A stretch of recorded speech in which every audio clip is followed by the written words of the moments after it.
Rich or poor? Developed countries or developing countries? Is the world really divided into two extreme labels, or the reality is different? Let us understand. Hello everyone. So लोगों की इसी habit को author hence रोजलिंग अपनी book फैक्टफुलनेस में बताते हैं, जिसमें वो ये कहते हैं कि मीडिया ने हमें इस तरीके से बना दिया है कि we tend to divide people into two extreme labels और situations into extreme labels. Rich, poor, developing, developed. ये लेबल्स हम इसलिए भी देते हैं because we are lazy and it's very easy to make two labels and give your opinions. इसे author कहते हैं the gap instinct. So where do majority of people live? High income countries, middle income countries, or low income countries? This question is very relevant for us to understand what the gap instinct is. Most of the people answer with option C, lower income countries, whereas the correct answer is option B, middle income countries. So why is it that most of the people have a very worse off view about the world than it actually is? The answer lies in the question answer itself. Had we considered people's individual income and not countries, the answer would have been different. Let us have a look. If we divide the world's income into 4 levels, level 1, 2, 3 and 4, basis the money they make in a month, $1 at level 1, $4 at level 2, $16 at 3 and 64 at 4. At level 1 he's not able to even make up for his basic necessities. Level 2 he's able to pay for his food. Level 3 he's able to pay for his education, and at the same time he's able to pay for his health bills. And when he reaches level 4, that is the time when he's called to be rich by the society. A survey suggests more than 75% of people are living in level 2 and level 3, which was not there some decades back. So this developing versus developed is an overused and factless concept, because most of the people are living a way better life than what this concept suggests. So where is the majority is what we need to see.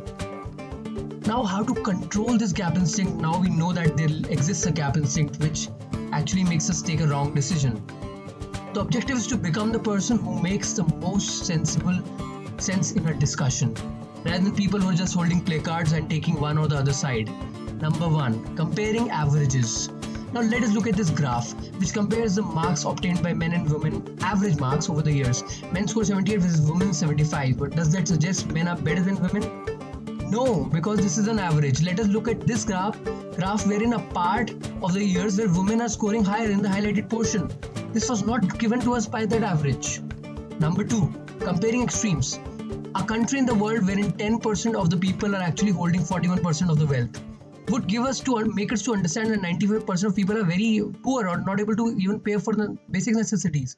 But the fact is level 2 and 3 is where most of the people live. That's where the majority is. The country is Brazil. This extreme situation, 10% control 41%, does not make us understand this. The real fact, most of the people are doing good. Third, view from up above. Let us take an example. You are at the top of a tall building, let's say Burj Khalifa. You will not be able to make any difference between any building which is lower than you, even though some are smaller but bigger than the others. But there is no relative comparison, because for you everything is small because you are at the top. Same is for the rich. Rich are not able to make a lot of difference between people who are poor, middle class, upper middle class or lower middle class. For them everyone is poor. So the thoughtful reading from this book, the factfulness, the part of it, gap instinct, is averages, extremes and view from up.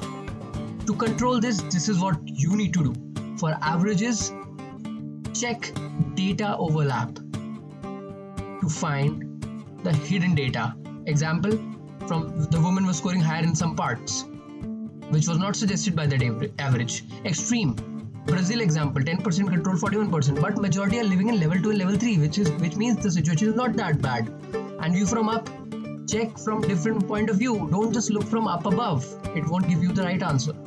So I hope you like the video. Do hit like and subscribe, and I'll come up with another thoughtful reading from another beautiful book, maybe from the same book as well. Need a lot of love. Thank you guys. Bye bye. Take care.